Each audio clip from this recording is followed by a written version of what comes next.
Solo el 2% de quienes ven este canal están suscritos. Suscríbete para que puedas seguir mejorando el contenido para ti. Muchas gracias. En medio de las columnas sombrías de la Basílica de San Pedro, entre los pasillos donde el humo del incienso trata de enmascarar el olor antiguo del miedo, existe un nombre que aún resuena en susurros, no por su herejía, sino por su osadía. Un hombre que caminó tan cerca del abismo que el propio diablo desvió la mirada. Pero el Vaticano, ese no pudo ignorarlo. Este no es solo otro santo en los vitrales del tiempo, es un espíritu indomable, forjado entre batallas sangrientas, visiones místicas y acusaciones de blasfemia. Cuando Ignacio de Loyola apareció, no parecía un elegido de Dios, sino un caballero de las tinieblas, disfrazado de penitente, un guerrero que usaba la oración como espada y el silencio como escudo, inicialmente vigilado por la Inquisición. Considerado un posible hereje, Loyola se atrevía a sumergirse en los misterios más profundos del alma. Sus experiencias místicas daban miedo incluso a los teólogos más experimentados. No era solo su fe lo que perturbaba, era su capacidad para reorganizar el poder espiritual. Y eso, para la curia romana, era más peligroso que cualquier legión. Infernal, porque el Vaticano, guardián de los secretos de la fe, sintió más temor por este hombre que por el propio diablo, que vio, vivió o supo Ignacio de Loyola que pudiera sacudir los pilares del mundo visible e invisible.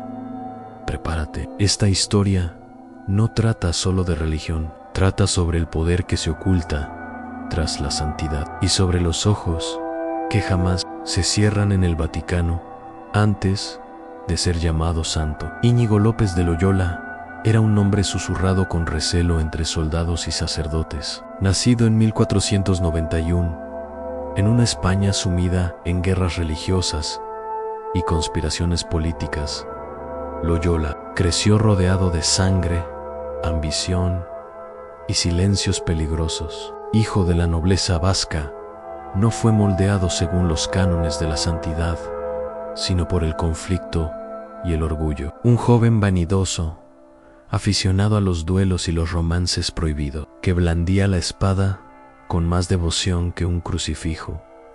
En su juventud estuvo marcada por excesos, pero también por una inquietud profunda, como si algo dentro de él supiera que su destino no sería mundano. Esa inquietud lo condujo a la guerra, donde sufrió una herida devastadora en la pierna durante el asedio de Pamplona.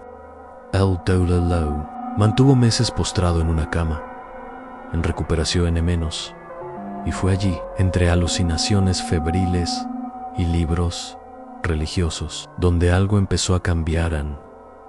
Pero la conversión no fue una iluminación serena, fue una metamorfosis violenta. Loyola se sumergió en una especie de desesperación espiritual. En cuevas oscuras y aisladas, se sometía a ayunos brutales, flagelaciones y visiones. Why lo que vea? Nadie osaba preguntar en los relatos de la época. Hablan de noches enteras en trance, de ojos en blanco, de una energía que parecía desgarrar el aire mismo a su alrededor. Decía, librar batallas interiores contra fuerzas invisibles, con rostros angélicos y demoníacos. A ojos de la Inquisición, esa no era la experiencia de un devoto, sino de un hombre poseído por un misticismo peligroso, capaz de rozar el delirio. Herético Loyola comenzó a atraer seguidores tan jóvenes, fascinados por su intensidad, por su promesa de una vida espiritual radical, sin los filtros morales de la iglesia tradicional. Hablaba de contacto directo con Dios, sin la mediación de la jerarquía católica, de un renacimiento a través de la disciplina mental y la entrega total. Palabras que, en la penumbra del siglo XVI, sonaban como amenazas directas al poder de Román. Durante sus peregrinaciones, comenzó a ser seguido discretamente por espías eclesiásticos. Era vigilado mientras predicaba y denunciado por fanatismo enseñar doctrina sin la formación teológica adecuada, decían los inquisidores. Lo citaron varias veces a interrogatorios. Con cada respuesta suya, el enigma crecía. Number negaba nada, pero tampoco se sometía. Sus palabras siempre rozaban la ortodoxia, como si caminara por la filo invisible entre lo sagrado y lo profano. La figura Q. Roma observaba con desconfianza. Ya no era solo un converso, era algo más inquietante, un hombre que había emergido de las sombras del alma con una doctrina propia. No buscaba solo salvarse, quería formar una nueva casta espiritual, un ejército invisible, preparado para batallas más allá de lo físico, un grupo que entrenaría mente, espíritu y voluntad para moldear el mundo según leyes que solo él parecía comprender. A Loyola ya no estaba al margen. De lo sagrado comenzaba a rediseñarlo, y eso era algo que el Vaticano no podía ignorar. En el siglo XVI fue un campo minado para quien osara pensar fuera de los límites impuestos por Roma, en una época en que la fe se vigilaba como pólvora a punto de explotar. Cualquier desviación, por mínima que fuera, podía encender las llamas de la Inquisición. Y fue en ese escenario de paranoia y vigilancia donde la figura de Ignacio de Loyola empezó a provocar escalofríos silenciosos en los corredores del Vaticano. No se trataba de un reformador estridente como Lutero, sino de algo aún más peligroso. Un hombre que operaba entre líneas de la fe, un místico con magnetismo de líder y frialdad de estratega militar. No gritaba contra la iglesia, la atravesaba tras su conversión. Loyola no se conformó con la reclusión devocional. Inicia una misión errante, vagaba por ciudades y aldeas. Hablaba directamente al pueblo sobre sus experiencias espirituales, visiones, combates internos, revelaciones, pero la manera en que describía esos hechos pronto levantó sospechas. Narraba iluminaciones tan intensas que le cegaban por instantes, voces que lo instruían en momentos inesperados, presencias invisibles que lo rodeaban mientras meditaban. La doctrina que germinaba en sus palabras resultaba demasiado mística. Proponía un ejercicio espiritual en que el fiel debía imaginarse en el centro de los misterios divinos, presenciar el nacimiento de Cristo, enfrentarse al mismo infierno, dialogar con ángeles. Esa introspección radical, poniendo al devoto en contacto directo con lo sobrenatural, aterraba a los inquisidores. Abría brechas peligrosas en la autoridad clerical. Si cualquiera podía ver y oír a Dios, ¿qué papel quedaba entonces para los sacerdotes, la liturgia o incluso el Papa? Fue denunciado en Salamanca.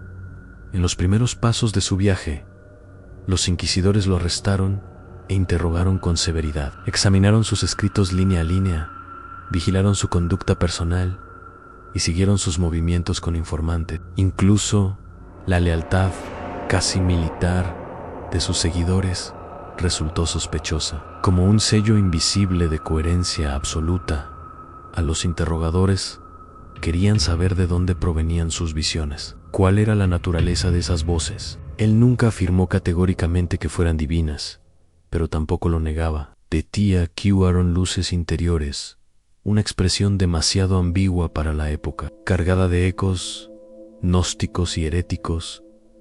Las acusaciones no eran formales, pero sí constantes. El Vaticano estaba dividido.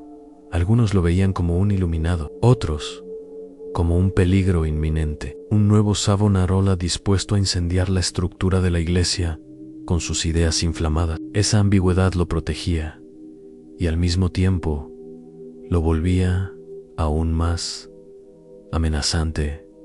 En los pasillos se rumoreaba su vinculación con prácticas ocultas. Documentos apócrifos de circulación restringida mencionaban que sus ejercicios no eran solo herramientas de fe, sino métodos de inducción psicológica profunda, casi hipnóticos. Decían que, practicados en grupo, producían una sintonía mística colectiva, una mente colectiva moldeada por él en sí. Hubiera sido un simple fanático, lo hubieran quemado, pero lo que realmente aterrorizaba era su control sobre su mensaje y sobre los demás. No se descontrolaba, no blasfemaba, ni atacaba a la iglesia, pero tampoco cedía un centímetro de su fe singular.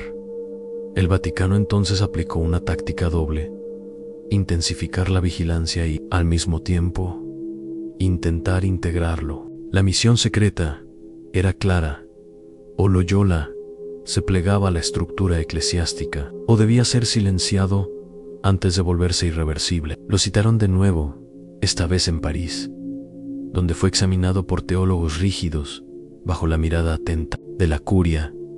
Pero Loyola jugaba con otra lógica. En lugar de resistirse, profundizaba su entrega, juraba obediencia a la iglesia con una mano, mientras con la otra escribía una nueva visión del mundo espiritual. Con cada interrogatorio se volvía más sólido, más centrado, más imposible de desmantelar. Y entonces, cuando Roma se dio cuenta, ya era demasiado tarde. Había reunido un grupo selecto de seguidores, hombres de gran preparación intelectual, disciplina absoluta y fe inquebrantable. El núcleo de lo que sería la Compañía de Jesús ya estaba formado, y su alcance se extendería por continentes. En Loyola había vencido a la Inquisición no con confrontación, sino con astucia. No desafió al Vaticano, lo penetró. A partir de ese momento, el miedo ya no provenía de lo que pudiera ser, sino de lo que ya había hecho, bajo la atenta mirada de la iglesia, sin que ésta pudiera detenerlo. San Ignacio de Loyola, antes de ser llamado padre de los jesuitas, ya era conocido por sus seguidores como el soldado de lo invisible, una alcurnia que resumía su esencia enigmática. Incluso tras abandonar las armas físicas, jamás abandonó la guerra. Tan solo cambió el campo de batalla, y sus enemigos ya no eran visibles.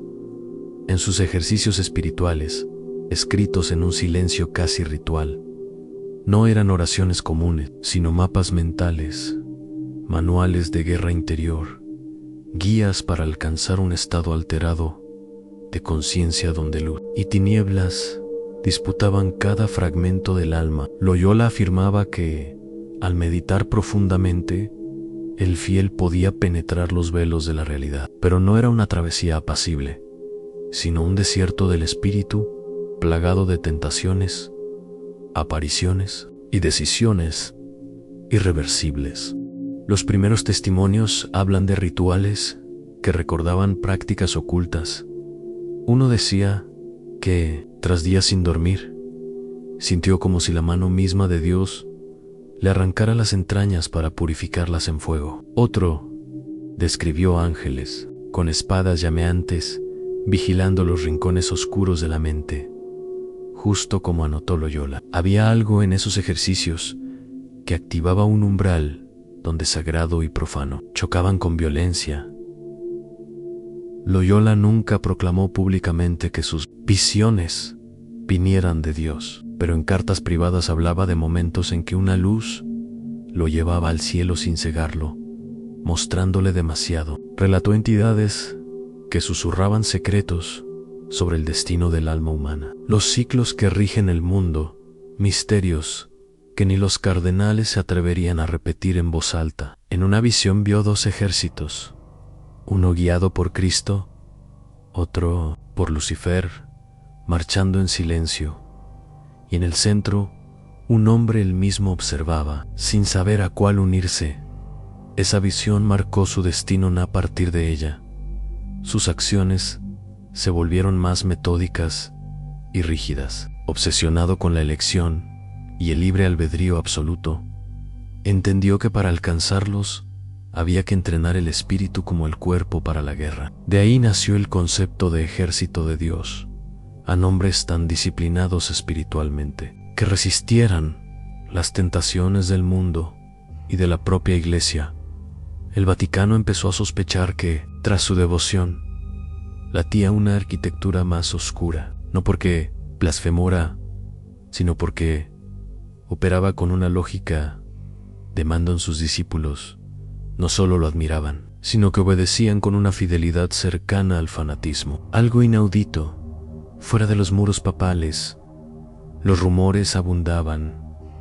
Hablaban de un grimorio antiguo hallado en Manresa que mezclaba preceptos cristianos con enseñanzas de místicos musulmanes, cabalistas e incluso alquimistas, de diagramas secretos descifrados en los subterráneos de Montserrat, de oraciones no canónicas que provocaban llantos incontenibles y visiones apocalípticas. Nada se probó, pero la simple circulación de esos rumores lo hacía peligroso. A Loyola lo sabía, por lo que tejió una estrategia silenciosa. Cada visión se disfrazaba en lenguaje alegórico y cada símbolo oscuro se revestía con retórica cristiana tradicional. Su genio residía no solo en ver lo que nadie veía, sino en ocultarlo tras la máscara de la ortodoxia. A sus seguidores aprendían a distinguir consolaciones y desolaciones espirituales como códigos secretos. Las consolaciones eran la presencia divina, las desolaciones, los ataques del enemigo invisible. Entre ambos extremos existía una zona gris, un campo de niebla donde Loyola enseñaba a encontrar el verdadero discernimiento de espíritus, y era allí donde sus visiones prohibidas se manifestaban con mayor fuerza. Algunos estudiosos posteriores sugirieron que Loyola, consciente o no, había desarrollado una forma ancestral de control mental. Su método llevaba al practicante a confrontar sus miedos y culpas más profundos hasta que el ego se rendía completamente, emergiendo una nueva conciencia moldeada a imagen del ideal jesuítico en obediencia, pureza y poder oculto en ese punto. Su ascenso se volvió inevitable con los primeros miembros en entrenamiento avanzado. Loyola organizó la Compañía de Jesús como una auténtica orden de combate espiritual. Cada jesuita era un emisario de la fe, pero también un estratega. Misioneros que cruzaban océanos, se infiltraban en cortes, cortejaban reyes y emperadores, y en ocasiones hasta hacían callar a los demonios. En el espíritu guerrero de Loyola ya no residía en su espada, sino en cada pensamiento que inspiraba. Había creado un ejército invisible listo para una guerra sin armas, pero con consecuencias muy reales. Y eso, más que sus visiones o experiencias místicas, era lo que más perturbaba a la curia romana, porque un hombre que sueña con el cielo puede ser tolerado, pero uno que entrena a otros para conquistarlo, ese debe ser contenido. En 1540, bajo la mirada recelosa y vacilante de la curia, se aprobó oficialmente la orden que sería el brazo invisible del poder espiritual más estratégico de la historia moderna a la Compañía de Jesús. Ignacio de Loyola no celebró la victoria como político o clérigo. Para él fue el desenlace lógico de una misión iniciada no en los salones de Roma, sino en los abismos del alma. La compañía no era solo una congregación religiosa, sino un proyecto secreto, disfrazado de santidad. Cada uno de los primeros jesuitas se entrenaba como un agente espiritual, con disciplina tan rígida que rozaba la programación mental, al silenciar la propia voluntad, obedecer sin titubear, discernir espíritus con precisión quirúrgica. Loyola no quería simples predicadores, sino centinelas de la conciencia, moldadores invisibles de la historia. El juramento que prestaban no era común, era un pacto de sumisión total, no solo a la iglesia, sino a algo aún más abstracto, a una misión trascendental. Estaban preparados para ir a cualquier lugar, enfrentar cualquier peligro, infiltrarse en cualquier territorio físico, político o spiritual. Si era necesario, podían guardar silencio por décadas, actuar en la sombra, disfrazados de diplomáticos, mágicos, astrónomos u exploradores. llevaron el cristianismo a rincones donde Roma jamás se habría atrevido a poner un pie. Y con ellos, la vigilancia jesuita en Loyola había tejido una red, un tejido espiritual que conectaba a sus hombres como vasos comunicantes a un pensamiento unificado.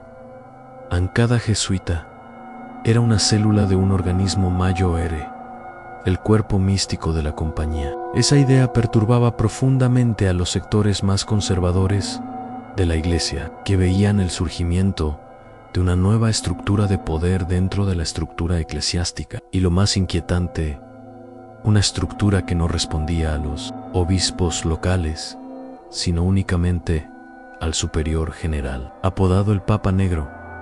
Ese título no fue casual, aludía al hábito negro de los jesuitas, pero también a su papel simbólico y sombrío. La figura del Papa Negro se percibía como la sombra del Papa Blanco, una contraparte que comandaba una legión invisible de hombres que sabían demasiado, veían demasiado y estaban en todas partes. Muchos especulaban si el verdadero poder de la Iglesia no se había transferido silenciosamente a las manos de la compañía. La red jesuita se extendió con velocidad sobrenatural en menos de 50 años. Estaba en todos los continentes conocidos. Aprendían lenguas nativas, se integraban a las culturas, ganaban la confianza de reyes y emperadores. Pero tras la labor misionera, había una capa subterránea de espionaje, manipulación política y sofisticada adoctrinación, un juego silencioso de influencia que convertía a la compañía en una entidad temida, incluso por los propios cardenales San Loyola, ya anciano. Lo supervisaba todo con mirada febril. Sus cartas revelan a un hombre que, pese a su aparente serenidad, sabía estar construyendo algo que trascendía cualquier frontera visible. En ocasiones describía la compañía como un organismo guiado por la voluntad divina, pero en otras se entreveía al arquitecto de un nuevo tipo de poder espiritual, invisible e incontrolable. En su visión era a la vez sencilla y aterradora, mientras los ejércitos del mundo se enfrentaban por tierras y los papas disputaban tronos. Soldados silenciosos moldeaban conciencia, educaban príncipes, aconsejaban reinas, influían en decisiones imperiales, estaban detrás de la ciencia, el arte, la política y la teología. Todo ello sin empuñar jamás una espada. Sin embargo, había quienes decían que la compañía sí blandía una espada, una hoja invisible clavada en el inconsciente colectivo, afilada por la repetición de los ejercicios espirituales y templada en la renuncia absoluta del ego. Cada jesuita, tras formarse, moría para sí mismo y renacía como instrumento de la misión, sin que nadie supiera dónde terminaba el hombre y comenzaba el instrumento. El Vaticano los aprobaba oficialmente, pero en los pasillos reinaba el temor. Sacerdotes de otras órdenes eran desplazados por jesuitas en centros de poder university, tribunales, misiones, ultramarina. Todo era absorbido lentamente por este nuevo imperio espiritual, un imperio cuyo artífice principal, Loyola, gobernaba desde las sombras. Incluso después de su muerte, las tensiones crecieron y algunos sectores de la Iglesia comenzaron a preguntarse: ¿quién vigila a los vigilantes? ¿Quién controla a la compañía de Jesús si ni siquiera el Papa conoce todos sus pasos? Algunos obispos se negaron a aceptarlos en sus diócesis, otros desaparecieron de la historia oficial. A Loyola no buscaba la gloria, pero su legado era inmenso. Y no fundó solo una orden, sino un modelo de dominación simbólica, un método de control que prescindía de la violencia física porque operaba en el terreno de las ideas. Y fue esa estructura, invisible, poderosa, devota, lo que hizo temblar al Vaticano. No temían su herejía, sino algo más insidioso, a la posibilidad de que el verdadero poder espiritual ya no residiera en los tronos dorados de Roma, sino en la mirada penetrante de los soldados negros de Loyola. Existe una línea invisible entre la santidad y la subversión, Ignacio de Loyola caminó sobre ella con firmeza, consciente de los abismos del espíritu. Su nombre, canonizado tras su muerte, resonaba en los salones de la iglesia como emblema de fe inquebrantable. Pero en las sombras del Vaticano era también un recordatorio constante. El verdadero peligro a la autoridad papal no siempre venía de fuera, sino a veces nacía dentro de sus propios muros, sonriendo con la dulzura de un santo y organizando la más estratégica de las rebeliones espirituales. Lo que hacía a Loyola más temido que cualquier hereje era su comprensión profunda de las estructuras de poder. No quería destruirlas, sino utilizarlas. Mientras los reformadores desafiaban al Papa, él juraba obediencia, ocultando en cada gesto una reconfiguración silenciosa de la propia obediencia. No era pasividad, era estrategia. Comprendía que el trono de Pedro no era solo un símbolo de fe, sino un dispositivo de influencia global. La fe, para él, era un campo de batalla, y si el Papa gobernaba las almas del Occidente, él formaría a los generales de ese imperio invisible. La Compañía de Jesús se convirtió en un mecanismo que no solo servía a la Iglesia, sino que la moldeaba desde dentro. Esa capacidad de operar entre mundos, lo visible y lo oculto, lo ortodoxo y lo revolucionario, era el legado que aterraba. A Roma su santidad no era dócil, sino estratégica y calculada. Había reescrito la lógica del poder espiritual con tinta invisible. Tras su muerte, en 1556, su espíritu continuó gobernando no como fantasma, sino como un código en cada nuevo superior general debía encarnar sus moldes, y los ejercicios espirituales siguieron aplicándose como rituales de iniciación. Muchos, incluso dentro de la iglesia, empezaron a sospechar que la compañía se había convertido en una especie de iglesia dentro de la iglesia en épocas críticas, como bajo el papado de Clemente XIV. Ese temor derivó en acción. Los jesuitas fueron oficialmente suprimidos en 1773, no por herejía, sino por ejercer una influencia excesiva, entrometerse demasiado en los asuntos de reyes y pueblos, controlar no solo almas, sino conciencias y territorios. Y aún así, tras la prohibición, continuaron actuando en la sombra, disfrazados y invisibles, como si el propio espíritu de Loyola se negara a morir para la teología del miedo. El diablo es el símbolo de la rebelión explícita. Pero Loyola, con su fe disciplinada y estructuras perfectas, representaba algo más peligroso, a la subversión silenciosa, sagrada e irreprochable. Un poder que proclamaba lealtad al Papa, pero que poseía sus propios rituales, cadena de mando y lógica de expansión. Por eso, para algunos cardenales, Loyola era más temido que el propio diablo. Al demonio se le puede exorcizar, pero ¿cómo exorcizar una idea perfecta? ¿Cómo combatir un sistema que se alimenta de la misma fe que debería servir? En los archivos del Vaticano se registran debates internos sobre los límites del poder espiritual de los jesuitas. Se temía que la compañía representara la última etapa de la Iglesia, antes de su caída, apocalipsis silencioso en que el trono de Pedro sería lentamente engullido por un imperio de sombras con rostro de santidad. En otros, más paranoicos, veían a Loyola como un iniciado en misterios anteriores al mismo cristianismo, que sus ejercicios activaban arquetipos del inconsciente colectivo, formas pensamiento capaces de moldear la realidad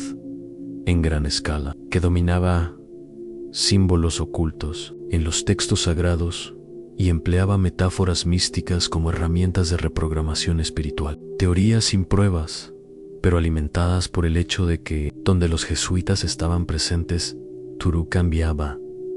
Lo espiritual, lo político, lo cultural y lo psicológico en Loyola no fue solo un hombre, Fue un proyecto, un código oculto, un mecanismo de expansión espiritual que, una vez activado, resultó imparable. Al canonizarlo, el Vaticano tal vez intentó domesticar su figura, convertirlo en estatua, pero la llama que encendió, silenciosa, disciplinada y invisible, sigue ardiendo en los subterráneos de la fe y quizá, en algún nivel, los ojos de la curia aún lo contemplen no en las imágenes doradas de las iglesias, sino en los pasillos donde se toman decisiones en secreto, en archivos que jamás verán la luz pública, en los suspiros nerviosos de quienes saben que, entre el trono de Pedro y las llamas del infierno, existe un tercer territorio, un reino de sombras fundado por un santo.